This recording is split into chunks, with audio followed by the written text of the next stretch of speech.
तो दिक्कत क्या है आज के समाज की कि हम 1, 2, 3, 4 तक पहुंचते हैं किसी भी करियर के, किसी भी सेक्टर के।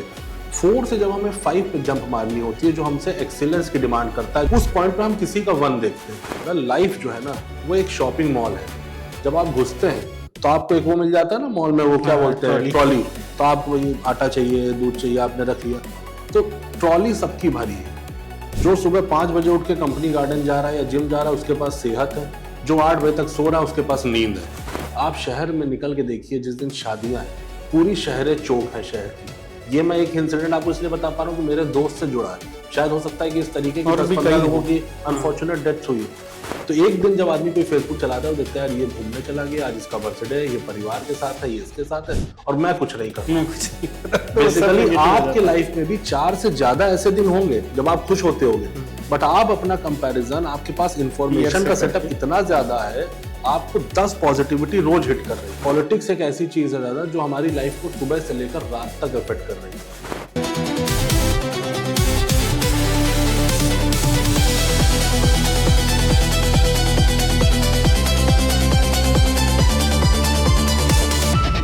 नमस्कार दोस्तों, जैसा कि आप सब जानते हैं कि मेरा नाम उदित पांडे है और मैं सेबी फाउंडेशन का अध्यक्ष और मैं एडमिशन कार्ड का को फाउंडर हूँ।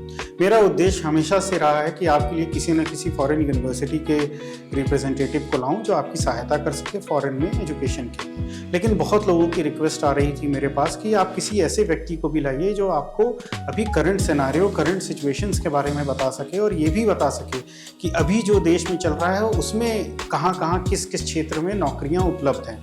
तो मेरे लिए आज बहुत गर्व की बात है कि इलाहाबाद मंडल के एक बहुत ही जाने माने शख्स मेरे साथ हैं जो किसी भी परिचय के मोहताज नहीं है। उन्होंने CS की डिग्री ले रखी है, LLB पहले ही कर रखा है और CA का भी फर्स्ट राउंड क्लियर कर रखा है। तो काफ़ी नॉलेजेबल व्यक्ति हैं, इलाहाबाद की जड़ों से जुड़े हुए हैं। और आइए अब सीधा चलते हैं अपनी गेस्ट के पास। हेलो तन्मय जी, कैसे हैं? नमस्कार मुदित जी, थैंक यू सो मच। और ये मेरा सौभाग्य है कि आज जो है मैं आपके इस फोरम पे आपके साथ बैठ पा रहा हूँ। इसके लिए मैं आपको दिल से धन्यवाद देता हूँ। बहुत अच्छी बात। नहीं, pleasure is all mine as I से।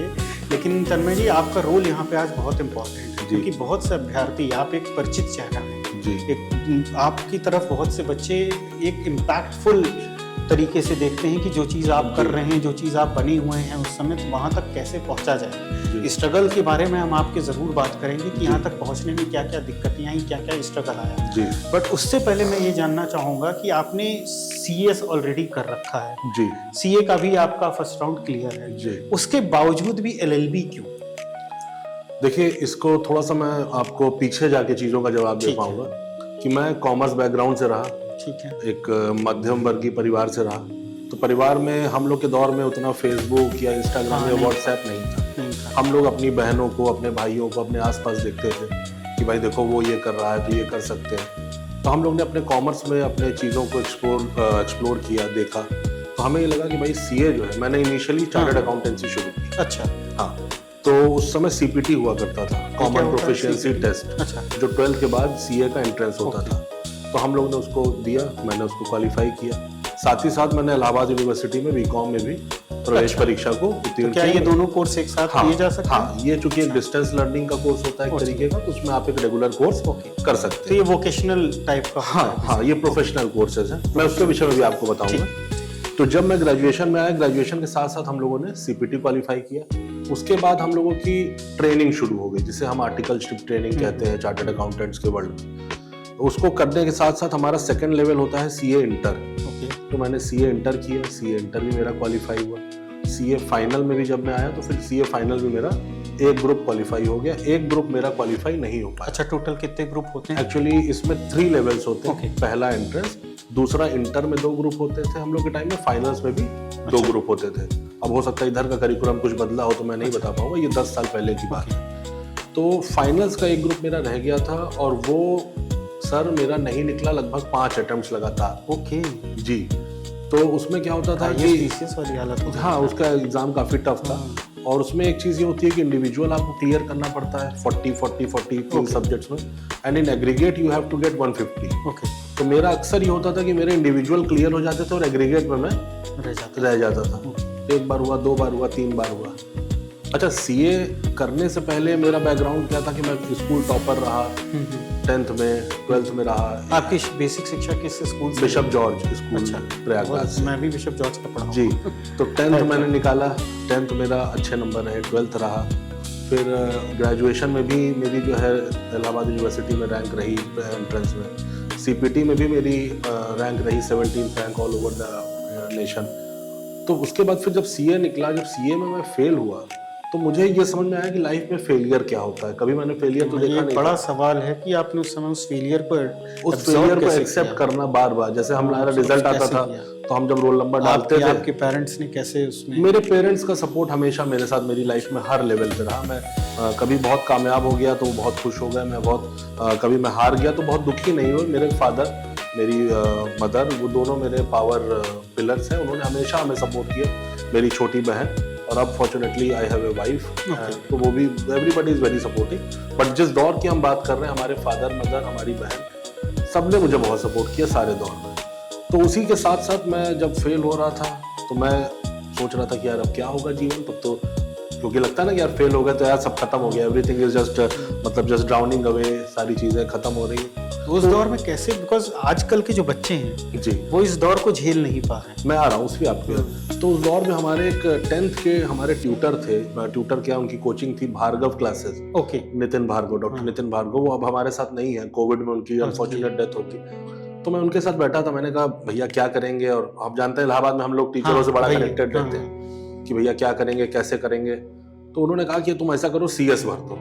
मैंने कहा एक कोर्स निकल नहीं रहा है और आप ही कह रहे हो कि दूसरा भर दो। उन्होंने कहा कि इतनी तुमने मेहनत कर रखी है और थोड़ा सा हो सकता है कि लक तुम्हारे स्टार्स वहां ना साथ दे रहे हो, तुम CS कर लोगे तो तुम्हारी चीजें क्लियर हो जाएंगी। ये बात है 2010 की। ओके। और CA मैंने 2007 से मैं कर रहा था। मैं तब तक थोड़ा सा फेल उसमें हो चुका था। आई वॉज मेंटली प्रिपेयर्ड कि हाँ इसमें फेल हो रहा हूँ। तो उन्होंने मुझसे एक बात कही कि देखो, पानी में जब आप डूब ही रहे तो 10 फीट आप नीचे चले गए, थोड़ा और गहरी जो है 100 फीट की आप उसमें, वो क्या बोलते हैं कि आप डाइव लगा दीजिए, तो हो सकता है कि आप कोई हीरा या सीप लेके आ जाए। मुझे समझ में आ गई बात। तो that was the next day was the last day for that session registration. 31 था तो सेकंड लास्ट डे था। तो मैंने अगले दिन अपने फादर से बात करी। उन्होंने कहा हाँ ठीक है, करा लो, तुम्हें लगता है कर लोगे तो कर लो। 7,500 रुपए की उस समय DD बनती थी, मुझे याद है। तो मैंने उसको अप्लाई कर दिया, मैं CS में आ गया। और फॉर्चुनेटली फर्स्ट अटेम्प्ट से मेरे सारे ग्रुप्स क्लियर होते चले गए और मैं 2014 में कंपनी सेक्रेटरी कंप्लीट हो गया। CS मेरी क्वालिफिकेशन हो गई। CA में फाइनल्स का जो मेरा एक ग्रुप रह गया था, उसको मैं अभी तक उसके बाद अपीयर नहीं कर पाया। अच्छा। तो जब मैं CA में फेल हुआ, जब मैंने कई लोगों से बात करी, आज मेरे साथ के कई दोस्त भी चार्टर्ड अकाउंटेंट हैं, कई नहीं भी हैं, जो बहुत बड़ा बैच था, बहुत कम लोग हुए, बहुत कम लोग नहीं हुए। तो एक बहुत बेसिक बात मैं आपके माध्यम से श्रोताओं को भी बताना चाहता हूँ कि जीवन किसी भी क्षण पे खत्म नहीं होता। कोई भी समय ऐसा नहीं है कि जहाँ पे आपकी लाइफ आपको लगे यार। लाइफ में मुझे लगता है बॉस कि 2 एक्सट्रीम्स होते हैं। मैं थोड़ा सा मैथमेटिकल भी रहा जीवन में। पहला, सबसे खुशी का दिन आपके जीवन का क्या है? जब आप जन्म लिए। भाई आपके जन्म के बाद ही आपको आपके माता पिता मिले, आपका समाज मिला, आपके लोग मिले, जो भी खुशी आप महसूस कर पा रहे हो, दैट इज बिकॉज आपने जन्म लिया। तो आपके लिए सबसे खुशी का दिन है। सबसे दुख का दिन क्या होगा? जब आप इस सृष्टि को छोड़ देंगे, क्योंकि आपकी सारी चीजें वहां खत्म हो जाएंगी। तो the both the extremes are defined. सबसे अच्छा भी तय है और सबसे बुरा भी तय है। दोनों आपके हाथ में नहीं है, दोनों परमपिता के हाथ में है। तो हमारी जो लाइफ है वो इसी के बीच में कहीं किसी एक्सट्रीम में एग्जिस्ट करती है। तो जीवन में कुछ भी ऐसा बुरा नहीं है जो आपको खत्म कर देगा, आपको बर्बाद कर देगा। हर किसी भी पॉइंट से आप चीजों की शुरुआत कर सकते हैं, आगे बढ़ सकते हैं, रीस्टार्ट हो सकता है। Any day restart button is always there. आप कभी भी सोच लीजिए आप कुछ कर सकते हैं, and you can do that. ये अच्छा 12th फेल में भी उसने सिखाया था सबको कि बिल्कुल बिल्कुल बिल्कुल बिल्कुल। क्योंकि आज के दौर का जो युवा है, मैं आपको बहुत सत्य बताऊं, मैं बहुत ही डिसहार्टन हो जाता हूं जब न्यूज़ पढ़ता हूं कि एक IITian ने आत्महत्या कर ली या एक बच्चे ने मेट्रो के आगे कूद करके आत्महत्या कर ली। तब एक्चुअली मेरे को लगता है कि यार ये क्या हो रहा है, हमारे समय पे नहीं होता था और क्यों नहीं होता था। सोचता हूँ तो लगता है शायद हमारा वक्त सोशल ज़्यादा था, न्यूक्लियर फैमिलीज नहीं थी, मे बी ये रीज़न होता हो। बट शायद अब मुझे लगता है कि हम लोग मजबूत भी ज़्यादा थे फेलियर्स को एक्सेप्ट। हम लोग मजबूत भी ज़्यादा थे। मैं अगर एक्सपेक्टेशन कम रखते थे। उसके अलावा मैं आपको बताऊँ, मैं चूंकि हमने इस दौर को देखा, हम बदलते नो सोशल मीडिया से सोशल मीडिया से अब सोशल मीडिया के मोड में आ जाओ। आज की स्थिति क्या है? जैसे मान लीजिए कि मतलब no social media to social media, ये हमारा एक स्ट्रीम है ना जहाँ पे हम एग्जिस्ट कर रहे हैं। तो हम लोगों के टाइम में एक प्रॉब्लम क्या थी, मैं आपको आज बताऊं कि हम लोग की लाइफ में बड़े पॉजिटिव्स लिमिटेड थे, नेगेटिव्स भी लिमिटेड थे, हमें बहुत कुछ पता नहीं चलता था। अब आज के दौर की दिक्कत क्या है, जैसे मान लीजिए एक एवरेज, मैं 2 मिनट इस टॉपिक पे लूंगा क्योंकि ये बहुत अच्छा बात आपने पूछी और मैं इस पे कुछ कहना चाहता हूँ। आपके इंस्टाग्राम पे, आपके फेसबुक पे लगभग कितने लोग होंगे? 1000। हाँ, 1000 एवरेज। हमारे भी, आपके भी, जितने भी हमारे क्रू के लोग बैठे हैं, एवरेज 1000 लोग सबके में होंगे। अब हर आदमी के जीवन में साल में 4 खुशी के दिन होते ही होते हैं। एक बर्थडे होता है, एक बार वो कहीं ट्रिप पे जाता है, एक बार वो कुछ खरीदता है, कोई मोबाइल या समथिंग लाइक दैट। 4 इवेंट होते हैं साल में जिसमें आदमी खुश रहता है। अब आज तो स्थिति यह है कि लोग सब कुछ फेसबुक पे डालते हैं, going on a vacation, spending, eating food and eating pizza, everything, मतलब हर कुछ आप शेयर करते हो। अब आप मुझे एक चीज बताओ, 4 इवेंट खुशी के, 1000 फ्रेंड, टोटल हैप्पी इवेंट्स कितने हो गए? 4000। ठीक है, साल में 4000 इवेंट हो गए। आपके पास दिन कितने हैं? 365। मान लो इसको 400 मान लें समझने के लिए। तो हर दिन एक इंडिविजुअल अपने फेसबुक पे कितनी पॉजिटिव पोस्ट देखता है? 10।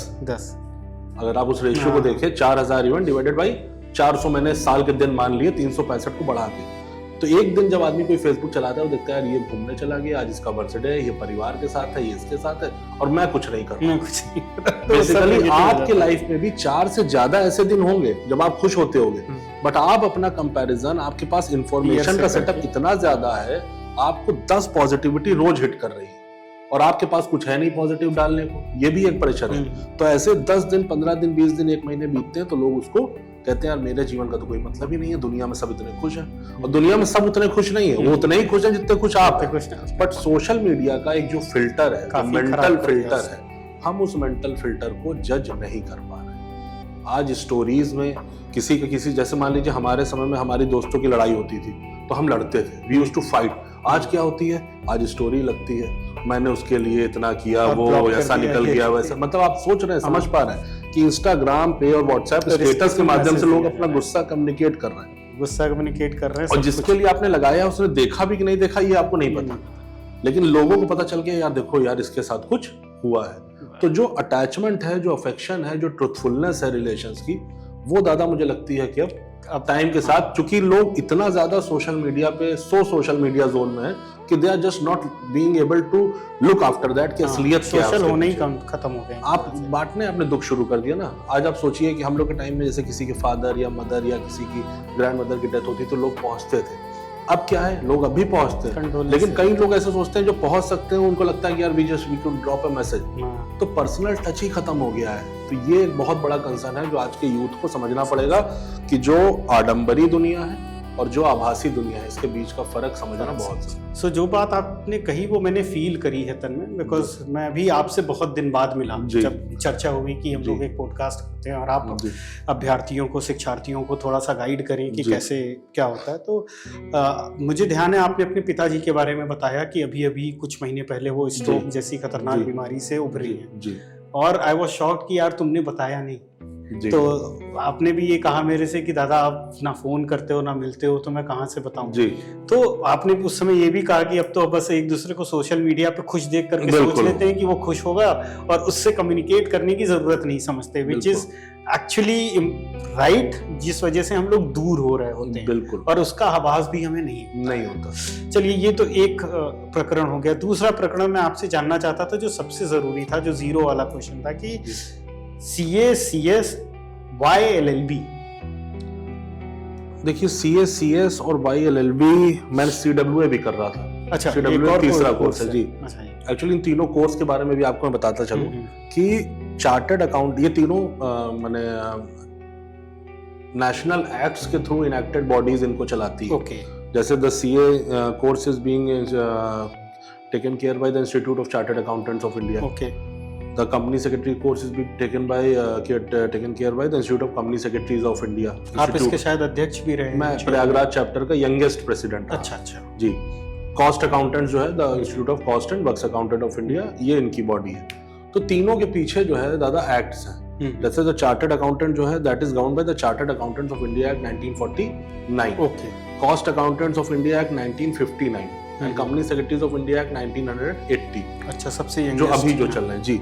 तो इसका रीजन क्या है कि जब हमारा देश आजाद हुआ 1947 में, तो उसके बाद धीरे धीरे जो है फाइनेंस अकाउंट्स की चीजें उनको गवर्न करने के लिए एक बॉडी की जरूरत थी, टैक्सेशन को गवर्न करने की जरूरत थी, भाई क्या चल रहा है, कैसे चल रहा है। तो सबसे पहली बॉडी जो हम लोगों ने इनैक्ट करी, जो एक्ट बनाया, वो हमने किया था chartered accountants of India act. Okay. जब इंडस्ट्रीज बनी, जब मशीनरीज लगी, जब प्लांट्स लगे, तब दूसरा इशू आया कॉस्टिंग का। ओके। तो दूसरी बॉडी बनी 1959 में, the institute of cost and works accountant of India.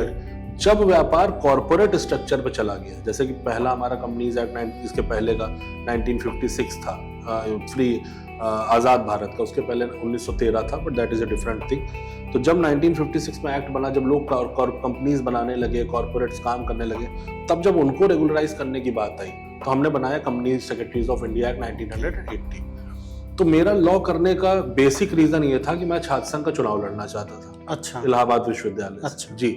तो मैं यूपीएससी की भी मैंने बीच में तैयारी करी थी, जैसे कि हर इलाहाबादी बच्चा चाहता है कि यूपीएससी हम करें, बट फिर किसी वजह से मैं उसके एग्जाम्स नहीं अपीयर कर पाया।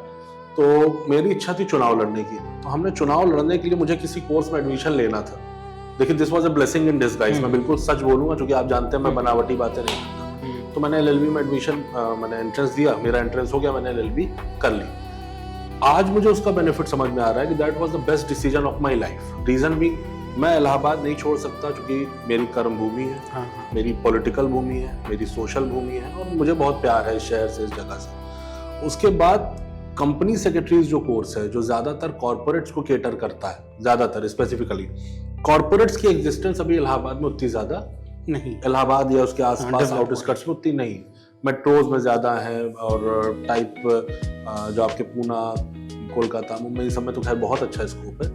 यहाँ पे थोड़ा सा स्कोप अभी इसका चैलेंजिंग है। तो मुझे ऐसा लगा कि मुझे जो है एडवोकेसी में स्विच करना चाहिए। तो लगभग 9 साल कंपनी सेक्रेटरी की प्रैक्टिस के बाद वकालत में स्विच किया, और मेरी फर्म जो है उसमें हम कॉर्पोरेट का भी काम करते हैं, हम सारी चीजें करते हैं, बट मैं एज ए प्रैक्टिस करता हूं। आपकी कौन सी फर्म है? मेरी फर्म है दिव्मय लीगल एलएलपी के नाम से, जो अच्छा, सिविल लाइंस इलाहाबाद में है। अच्छा। और हम उसमें एनसीएलटी, रेरा, हाई कोर्ट, इन सारे मुकदमों को करते हैं, और कॉर्पोरेट एडवाइजरी हमारा काम। अच्छा, आपका ये काम है इसमें। तो अभी जैसे आपने, अभी मुझे पता चला कि जैसे आपने राजनीति में भी कदम रखा, तो इसमें नहीं, ये आपको अभी नहीं पता चला, ये तो आपको पता नहीं, मतलब अगर इंटरव्यू के दौरान बात करूं तो मुझे अभी पता चला। ठीक है, तो इसमें एक थोड़ा सा तीखा सवाल होगा। जैसा आपने कहा ना कि मैं बनावटी नहीं हूं, तो बिना बनावटी ही आंसर मुझे आपसे चाहिए जी। तो राजनीति में आने का उद्देश्य, देखिए क्या होता है ना, 2 उद्देश्य होते हैं लोगों के। एक तो जो समाज सुधारक होते हैं जी, और जो रियल में इस कंट्री की ग्रोथ चाहते हैं, वो आते हैं। दूसरे वो आते हैं जिनको पैसा और पावर चाहिए जी। आपका एक्चुअल उद्देश्य क्या था क्योंकि बैकग्राउंड आपका है नहीं, मैं दूर दूर तक राजनीति का आपका कोई बैकग्राउंड नहीं है, कोई बैकग्राउंड नहीं है। तो राजनीति में आने का क्या उद्देश्य था और कहां से आया दिमाग में? मैं आपको क्रोनोलॉजिकली इसका जवाब देता हूं, आप खुद समझ जाएंगे। मैंने 2013 में कांग्रेस पार्टी ज्वाइन करी। ठीक है, 2013 जो शायद कांग्रेस पार्टी का सोशली हम लोग के दौर में, जो हम लोगों ने देखा या हम लोग देखेंगे, शायद सबसे बुरा दौर था कि पार्टी का ग्राफ लगातार गिर रहा था। मैं भी पहले बहुत बड़ा ओपोनेंट ही था, बट जब मैंने अभी हमने आपको बताया कि मैंने यूपीएससी की भी तैयारी में साथ में कर रहा था, तो जब मैंने करते करते बहुत सी चीज़ों को पढ़ा, बहुत सी चीज़ों को देखा, और मैं एमए इकोनॉमिक्स भी हूँ। अच्छा। तो मैं इकोनॉमिक्स मेरा सब्जेक्ट रहा, तो जब मैंने पढ़ा, जब क्या स्थिति थी, मैंने 5 ईयर प्लान्स पढ़े, मैंने 1950 की इकोनॉमिक पॉलिसी पढ़ी, 1991 के रिफॉर्म्स पढ़े। जब मैंने ये देखा कि कांग्रेस पार्टी किस तरीके से देश को कहाँ से निकाल के कहाँ उसने स्थापित किया, तो मुझे लगा कि मुझे कांग्रेस के साथ जोड़ना चाहिए, नंबर 1। नंबर 2, मैं 2013 में मैंने कांग्रेस पार्टी ज्वाइन करी, ये 2025 चल रहा है, आज तक मैंने कांग्रेस पार्टी छोड़ी नहीं। तो ये आपके दूसरे सवाल का जवाब है कि राजनीति मैंने पैसे या पावर के लिए ज्वाइन नहीं करी। जहां अच्छे लोग, अच्छे मिनिस्टर्स, अच्छे एमएलए जिनको पार्टी ने स्टैंडिंग दी, 3 जनरेशन के लोग पार्टी छोड़ के दूसरे दलों में चले गए, वहां मैं एक फर्स्ट जनरेशन पॉलिटिशियन, जिसे एथिकली किसी को भी जवाब नहीं देना कि मैंने पार्टी क्यों स्विच करी, आज तक मैंने वो नहीं किया, और भविष्य में भी मेरा ऐसा करने का कोई इरादा नहीं। तो ये शायद मुझे लगता है कि मेरे दूसरे सवाल का जवाब होगा कि पॉलिटिक्स हमारे लिए पैसा या पावर नहीं है। देखिए, एक चीज यहाँ पे मैं आपको और ऐड कर दूं कि पॉलिटिक्स एक ऐसी चीज है दादा, जो हमारी लाइफ को सुबह से लेकर रात तक इफेक्ट कर रही है। अभी कल मैं अपने एक फ्रेंड के, मेरे फ्रेंड के फादर नहीं रहे, उनकी कल 13 ही थी, कल उनके घर गया, तो मुझे पता चला कि वो 29 को उनकी डेथ हुई, और उनकी डेथ इसलिए हुई कि वो टाइमली हॉस्पिटल नहीं पहुंच पाए। ये तो बहुत बड़ी क्यों रीजन भी बारातों का मैनेजमेंट नहीं हो पा रहा था शहर में। शादियां बहुत थी, बारात इतनी ज्यादा थी कि ट्रैफिक नहीं कंट्रोल हो पाया। तो आप सोचिए, आज हम स्मार्ट, मतलब मैं पॉलिटिकल स्टेटमेंट नहीं दे रहा हूँ, ये हर सरकार पे लागू है कि हम आज स्मार्ट सिटी की बात करते हैं, हम आज एक डेवलपमेंट की बात कर रहे हैं, और आज हम एक ऐसा स्ट्रक्चर नहीं बना पा रहे हैं कि बॉटलनेक्स, शहर के बॉटलनेक्स आप सोचिए। देखिए कुंभ है या महाकुंभ है, तो वी आर रेडी, हम प्रणाम करते हैं सारी जनता को, हम प्रणाम करते हैं सनातन सभ्यता को। उस समय अगर भीड़ है तो ठीक है, we are ready to compromise, और वी शुड कॉम्प्रोमाइज। ये हमारा सौभाग्य है कि हम प्रयाग में जन्मे। लेकिन एक ऐसा दिन जब प्रशासन को मालूम है कि इतनी शादियां हो रही हैं, सारे गेस्ट हाउस बुक हैं, ये सबको देखिए इतना एडमिनिस्ट्रेशन को मालूम होता है, तो एडमिनिस्ट्रेशन ने कभी इसके लिए प्लान किया? आप शहर में निकल के देखिए, जिस दिन शादियां हैं पूरी शहर चौक है शहर। ये मैं एक इंसिडेंट आपको इसलिए बता पा रहा हूँ कि मेरे दोस्त से जुड़ा है, शायद हो सकता है कि इस तरीके की 10-15 लोगों की अनफॉर्चुनेट डेथ हुई है। कितनी छोटी छोटी चीजें आप सोचिए कि जो समाज में कि स्ट्रक्चर में सैलरीड है या बिजनेस पर्सन है या अनएम्प्लॉयड है, आपके हर डिसीजन को पॉलिटिक्स गवर्न करती है। और रीजन क्या है कि हम ये कहते हैं पॉलिटिक्स में अच्छे लोग नहीं, अच्छे लोग नहीं, अच्छे। मेरी मदर भी मेरे पॉलिटिक्स में आने के बहुत एंटी थी। मैंने उनको समझाया, उन्होंने, वो कहती थी तुम इतना पढ़ रहे हो, लिख रहे हो, just go get some job, सारी चीजें करो। मुझे लगा मम्मी कहीं ना कहीं किसी ना किसी को तो शुरुआत करनी पड़ेगी। और जैसा कि फिर मैं पढ़ता था तो मैंने देखा कि बड़े रिवॉल्यूशन जितने हैं सब बंगाल से शुरू हुए। बिल्कुल, बंगाल का बहुत बड़ा योगदान रहा देश की आज़ादी में भी। तो मुझे भी लगा कि यार ठीक है, पढ़ लिया, कर लिया, इतना कमा ही रहे हैं कि घर चल रहा है, घर वालों का ध्यान रख पा रहे हैं, अपनी नीड्स पूरी हो रही, so we should do something for the society. So इस पे मेरा एक और तीखा सवाल रहेगा आपसे। एक अभी मूवी आई है, सब मूवी को मैं इसलिए एग्जांपल लेता हूँ क्योंकि उसमें जवाब बड़े अच्छे हैं। जैसे 12th पास वाली जो है जी, तो उसमें जब वो आईएएस का इंटरव्यू दे रहा होता है और उससे पूछा जाता है कि भाई अगर आज आपका सिलेक्शन आईएएस में नहीं हुआ तो आप क्या करोगे, तो वो कहता है मेरा आईएएस बनना उद्देश्य नहीं है, मेरा देश सुधारना उद्देश्य है जी। तो नहीं बनूंगा तो टीचर बनूंगा, जाके लोगों को पढ़ाऊंगा और बोलूंगा कि चीटिंग नहीं करनी चाहिए। बिल्कुल ठीक है। तो क्या अगर आप कभी नहीं जीते, भगवान ना करे ऐसा हो कि आप कभी सरकार में नहीं आ पाए, स्टिल क्या you will still be continuing serving the society? Yes, definitely we are continuing serving the society since मैं तो अपने जन्म देखिए 13 साल 14 साल मुझे हो गए और मैं एक्यूट विपक्ष में हूँ। और मैं जिस स्टेट में पॉलिटिक्स कर रहा हूँ, यहाँ तो हमारी पार्टी की इंडिविजुअल सरकार 40 सालों से नहीं है, प्रॉपर गवर्नमेंट। अब आप किन किन प्रकारों से कर रहे हैं, मैं ये जानना चाहूंगा। मतलब आप क्या ऐसे किसी सोशल बॉडीज से जुड़े हैं जिनके थ्रू आप कुछ सोशल वर्क करते हैं? देखिए, बहुत हम लोग सोशल चीजों को प्रोपोगेट नहीं करते। हालांकि आज का दौर प्रोपोगेशन का है, बट ऐसी कुछ एक एनजीओ हैं जिनसे मैं जुड़ा हूँ। इलाहाबाद में, लखनऊ में बच्चों की शिक्षा पे काम कर रही है, बच्चों के उस पर काम कर रही है, और कुछ बच्चियों की शादी वगैरह, ये सब मतलब हम लोग करते रहते हैं, हम नाम नहीं लेंगे। मुझे ऐसा लगता है भैया कि इसके साथ साथ कुछ एक बातें ऐसी हैं कि हम बहुत छोटी छोटी चीज़ों को करके समाज को कंट्रीब्यूट कर सकते हैं। इसके लिए राजनीति में होना भी ज़रूरी नहीं है। जैसे मैं जिस सोसाइटी में रहता हूँ वहाँ पे मैं अपने गार्ड को देख रहा था, उसके पास वो ठंड थी बहुत दिन से, उसके पास जो है वो चप्पल पहन के चल रहा था। चप्पल मैंने उसे 2 बार पूछा, मैंने कहा भैया आएगा जूता, भैया गाँव से ले आए। गाँव से तो 2-3 दिन हुए, तो कुछ दिन पहले मैंने उसको I just blinked him shoes and he started crying. तो ये जैसे बहुत छोटी बात है, ये मैंने इसलिए कह दी क्योंकि ये अभी की बात है। तो सोसाइटी को सर्व करने के लिए मुझे ऐसा लगता है दादा कि किसी बहुत बड़े मैकेनिज्म की जरूरत नहीं है, आपके अंदर इच्छा होनी चाहिए। इच्छा है। और सोसाइटी में जो स्थिति आज है, मैं आपको 2 मिनट अगर आप मुझे अलाउ करें, आपका मंच शो है, एक छोटी सी कहानी से मैं अपनी बात कहना चाहूंगा आपको कि एक गाँव में एक बार जो है सूखा पड़ गया। तो उस गाँव में एकदम सूखा, वहाँ सूख गया और सब चीज़ें ख़त्म हो गई, सारी खेती फसल। तो सब लोग जो है गांव के पंडित जी, मौलाना जी के पास गए कि भाई सब खत्म हो जाएगा, कैसे ठीक होगा, क्योंकि गांव में पुराने समय में लोग जाया करते थे।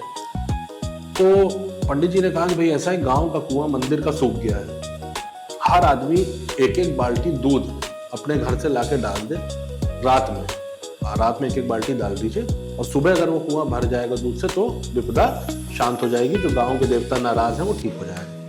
लेकिन शर्त यह है कि जब आप डालेंगे तो कोई मैं नहीं वहां रहूंगा, मैं डालूंगा तो आप नहीं रहेंगे, मतलब वहां जो भी होगा वो अकेले होगा, कोई किसी को करते हुए देखेगा नहीं। ठीक है, सब लोग भाई घर से निकले, सबने 1-1 बाल्टी जो है उसमें उड़ेल दिया, उड़ेल के सब अपने अपने घर आ गए कि सुबह भाई हम निकलेंगे तो सुबह कुआं बिल्कुल दूध से लबालब भरा हुआ हो। अगले दिन सुबह हुई, सुबह सब लोग मंदिर गए, मंदिर के बाद जब सब कुएं में गए तो कुएं में एक भी बूंद दूध नहीं था। That was filled with water. सब एक दूसरे का मुंह देख रहे हैं, मैं आपका देख रहा हूँ, आप उनका देख रहे हैं, उनका देख रहे हैं। इसका क्या मैसेज है कि मैंने अपने हिस्से का दूध नहीं डाला। अगर सब अपने हिस्से का दूध डाल देते तो कुएं में दूध भर जाता। तो प्रॉब्लम आज के समय में यही है कि हमें ये लगता है कि यार हमको क्या जरूरत है। जैसे हम ये किसी का अगर हम एक्सीडेंट होते हुए देखेंगे तो हम ये देखो यार मूर्ख आदमी तो हेलमेट नहीं लगाया, उस समय हम खुद हेलमेट नहीं लगाए होंगे। अगर हम ये देखेंगे कि कोई आदमी का कार एक्सीडेंट हो गया तो हम ये देखेंगे यार देखो बेवकूफ आदमी है, का सीट बेल्ट लगाया होता तो ये बच जाता है। एट द सेम टाइम हमारी खुद सीट बेल्ट नहीं लगी होगी या पीछे से हमने लगा के उसको कर दिया होगा कि बीप करती।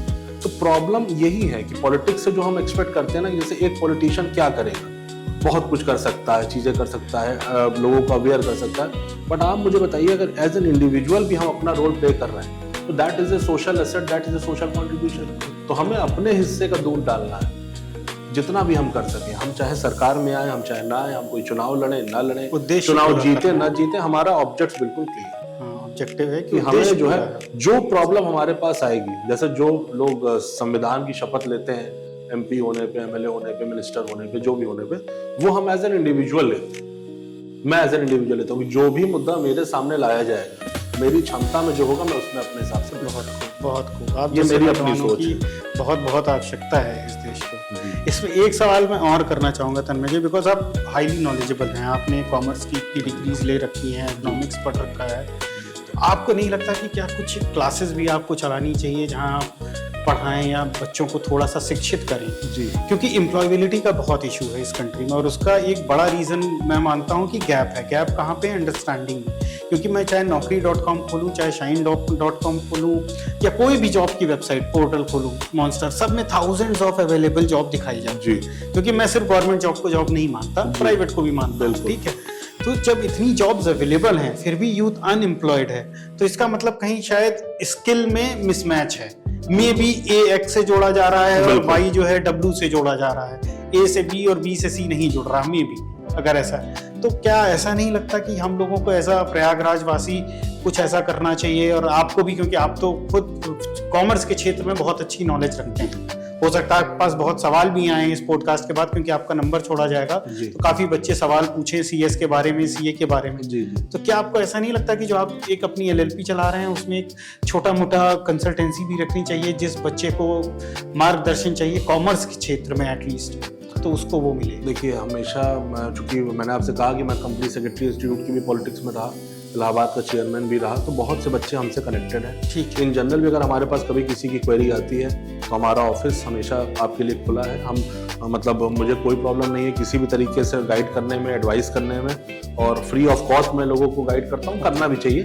देखिए, दूसरी बात जो आपने भी स्किल की कही, देखिए हम जो पढ़ा के हम आपको डिग्री तक पहुंचा सकते हैं, हम आपको वो कुर्सी दे सकते हैं कि आपको कभी कोई जाएंगे तो आपको आदमी कुर्सी ऑफर कर देगा, उसके आगे आपको चीज़ों को कैरी खुद करना पड़ेगा।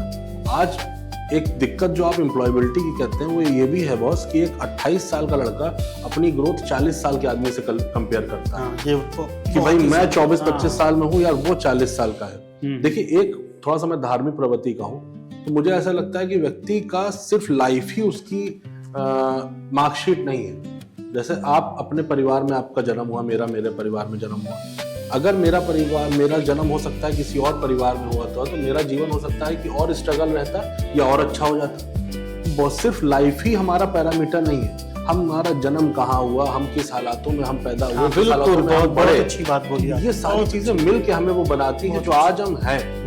जैसे हम इंडिया की जब ग्रोथ की बात करते हैं तो हम बात करते हैं कि ऐसा मुल्क जिसको आजाद हुए अभी 100 साल भी नहीं हुए। 100 साल की एज क्या होती है किसी एक मुल्क के लिए? तो आप एक घर बनाने जाइए, अगर आज अपना घर बनवाइए तो 4 साल 5 साल आपको अपने घर मन से बनवाने में लग जाता है। आप सोचिए, शहर बसाने में कम से कम 30 साल लग जाते हैं। क्या एज है? कुछ नहीं है एक देश की एज इतनी बड़ी। बट आज हम 200 करोड़ लेके हम 1947 में आए थे, आज हम भारत की इतनी बड़ी इकॉनमी है। आप सोचिए, आज 200 करोड़, तो मुझे लगता है कि मतलब इलाहाबाद जैसी जगह में कम से कम ऐसे 100 लोग होंगे जिनके पास व्हाइट में 200 करोड़ का टर्नओवर होगा या असेट होगा। बिल्कुल, किसी का नाम नहीं लूंगा, लेकिन पॉपुलेशन भी at the same time grow बहुत ऑब्वियसली ग्रो करी, दुनिया के नंबर 1 पॉपुलेटेड। बट आप सोचिए ना, हमारी गवर्नमेंट्स ने, बी इट कांग्रेस और बी इट बीजेपी, जिसने भी शासन किया, पूरा स्ट्रक्चर है शासन के पीछे मैं ये नहीं मानता कि अटल बिहारी जी या मनमोहन सिंह जी, उनकी विजन जरूर काम करती है। मोदी जी आज उनकी विजन है, अच्छी गलत that is a different debate, we won't get into that. But जिसने भी किया, एक पूरा संवैधानिक ढांचा काम कर रहा है, स्ट्रक्चर्स काम कर रहे हैं, ब्यूरोक्रेसी काम कर रही है, तो कोई भी चीज पूरी तरीके से जीरो तो है। सब पूरा स्ट्रक्चर भारत का बना है, एक संविधान है, एक लिखित संविधान है जिसके तहत हम चल रहे हैं, एक स्ट्रक्चर है।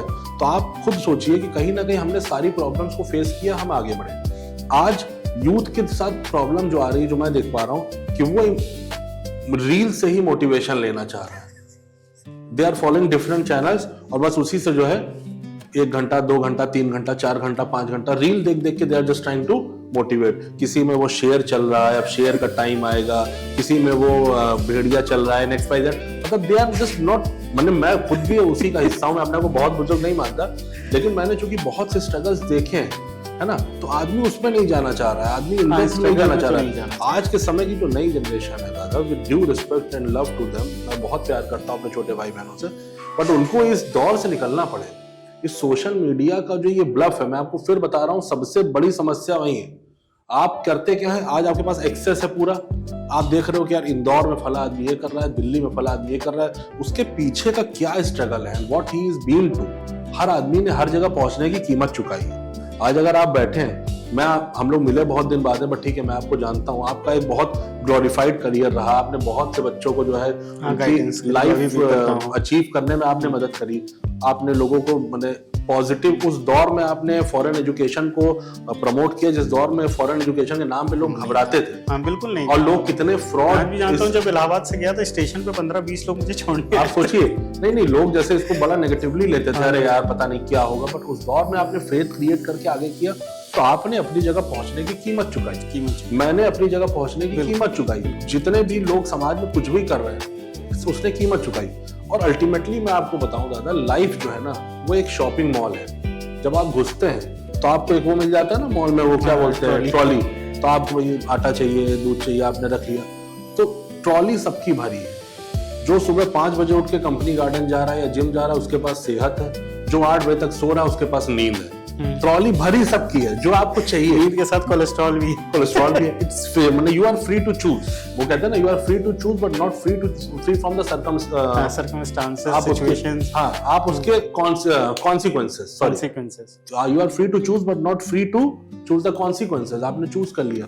तो यूथ की जो, हम अपने सवाल पे अगर आए वापस, तो जो यूथ की स्केलेबिलिटी है, यूथ की जो चीजें हैं, आज स्टार्टअप है, ये तमाम चीजें हम इसी में देखते हैं कि अलग पांडे, वो फिजिक्स वाले जो हैं हमारे प्रमोटर पांडे जी, अब सोचिए वो इलाहाबाद से निकले, कितनी चीजों के बाद वो आज वहां पहुंचे, है ना। He is an example. But लोग आज क्या देखेंगे, लोग देखेंगे यार बताओ यार आईपीओ ले आया, इतना उसने पैसा कमा लिया, but the struggle which he had gone through, पैरों की छाले कोई सोचिए, कितना स्ट्रगल उस आदमी ने किया। तो उस स्ट्रगल को आप नहीं पार्टिसिपेट करना चाहते, आप चाहते हो कि बस मैं उस मंजिल पे पहुंच जाऊं। कैसे पॉसिबल नहीं है। तो विजन रखनी पड़ेगी, आपको ये सोचना पड़ेगा आप जो चाहे वो कर सकते हैं, बट आपको करना पड़ेगा, अपने आप नहीं, घर से निकलना पड़ेगा, मेहनत करनी पड़ेगी, सोचना पड़ेगा, प्रायोरिटीज डिफाइन करनी पड़ेगी, नहीं तो अल्टीमेटली आपके पास कुछ नहीं बचेगा। लेकिन बहुत पॉजिटिव मैसेज था, नेगेटिव वे में, लेकिन बहुत पॉजिटिव मैसेज था यूथ के लिए। तन्मय, सत्य है, ये बोलना जरूरी है, लोग नहीं बोलते हैं, लोग नहीं बोलते हैं। आज हम लोग इस फोरम पे बैठे हैं, अल्टीमेटली हमारी आपकी लड़ाई क्या है, व्यूज की तो लड़ाई है। हाँ, व्यूज की लोग देखें, अल्टीमेटली ऑनेस्ट बात तो ये ना, लोग देखें उन तक, बट हमारा ये है कि हम इसमें कोई वल्गैरिटी या कोई ऐसी चीज नहीं परोस रहे हैं, हम ये परोस रहे हैं कि आदमी हमें सिर्फ नॉलेज परोसनी, लेकिन अब लोगों का क्या है, जो कंज्यूम करेगा वो आगे बढ़ेगा। इसके पहले प्रेमानंद जी महाराज की बात कर रहे हैं, तो आज देखिए आज यूथ प्रेमानंद जी की तरफ बड़ा, मैं भी बहुत हूँ, मेरा भी झुकाव उनकी तरफ बहुत है। अच्छी बात है, मैं भी हूँ, अच्छी बात है।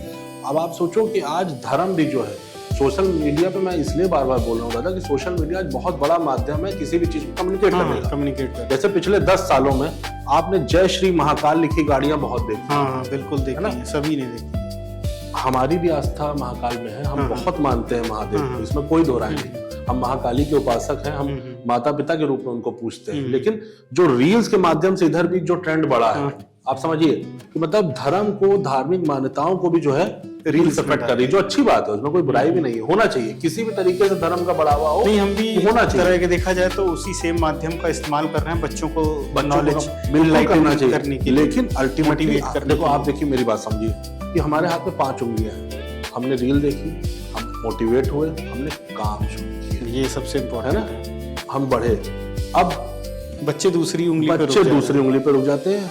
मैंने एक सेशन लिया था कुछ दिनों पहले, मुझे याद नहीं कहाँ, तो मैंने उसमें लोगों को देखा, बच्चों को देखा, तो मैंने बच्चों को एक छोटी सी कहानी सुनाई।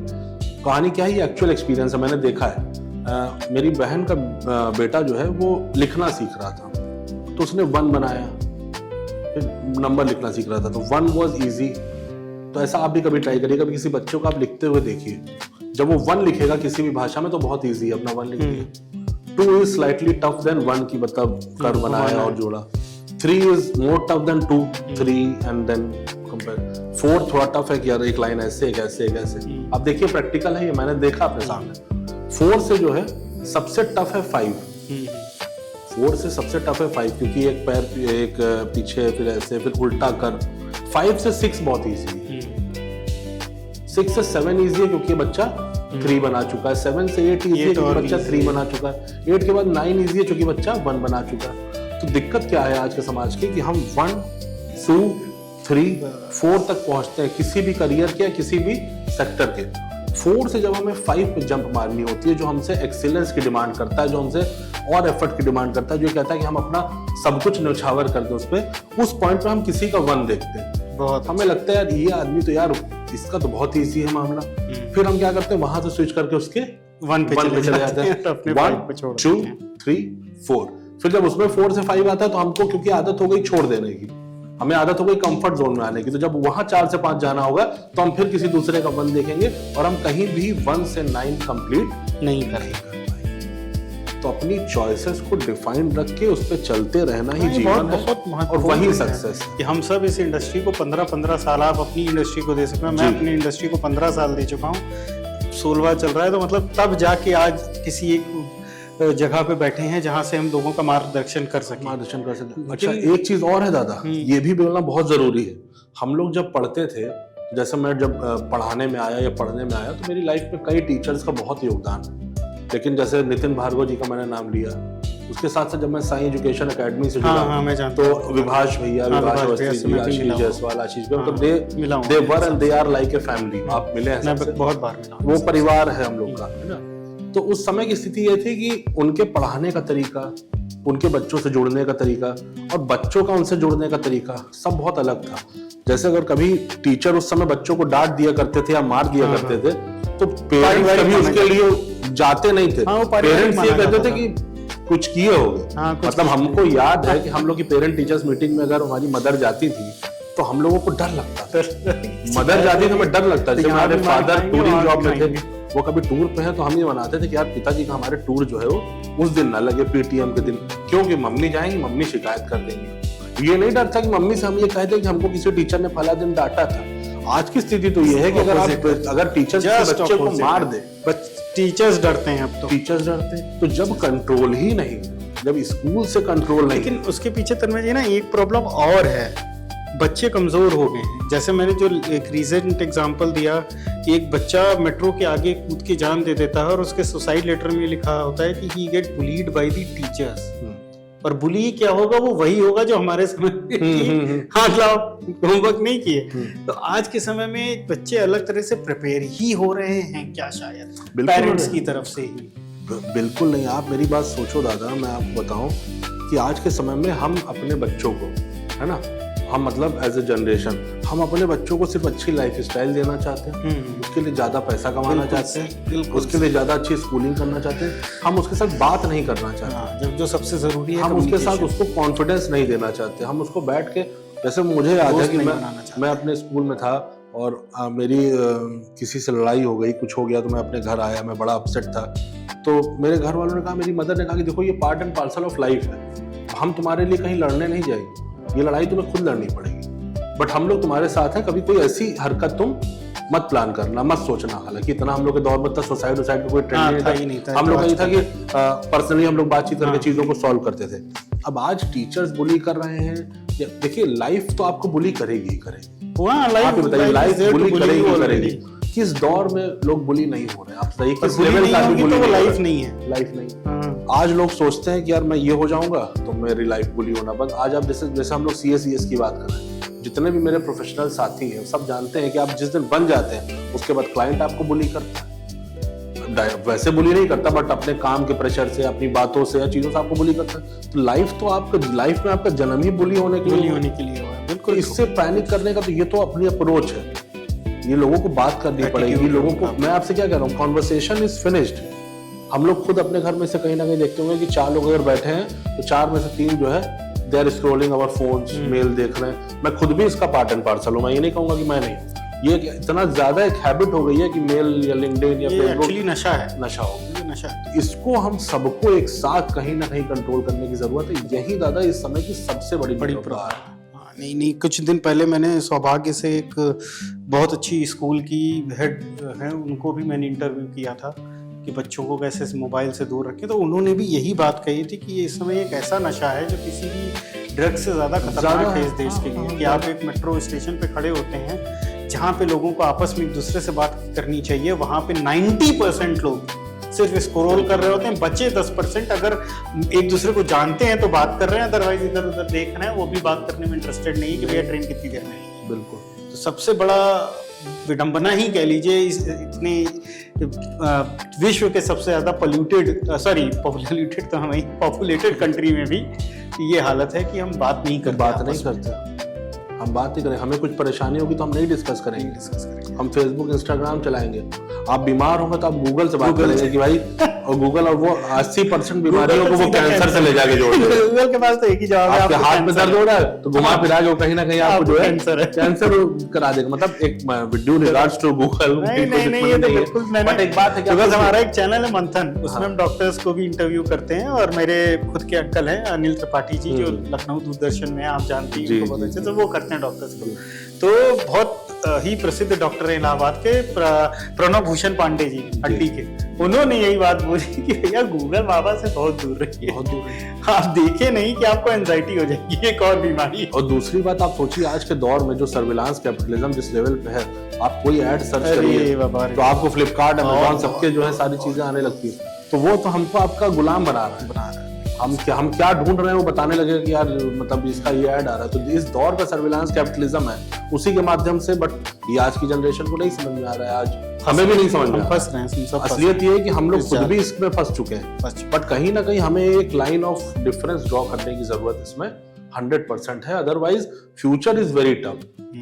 हमें रोबोट्स बनाने की जरूरत नहीं है, हम सब खुद रोबोट हैं। सो बहुत बहुत धन्यवाद तन्मय जी, आज आप यहाँ आए और आपने अपना जो व्यूज़ हैं हमारे व्यूअर्स से शेयर किया और अपना आपका जो LLP है उसके बारे में बताया। तो ऑब्वियसली मैं चाहूँगा कि आप जैसे लोग और आगे बढ़ें, क्योंकि आप जैसे लोगों की इस देश को बहुत आवश्यकता है यूथ में, क्योंकि आप अभी बहुत यंग हो, बहुत कुछ आपने सीख रखा है, और लेकिन अभी भी बहुत कुछ सीखना बाकी होगा।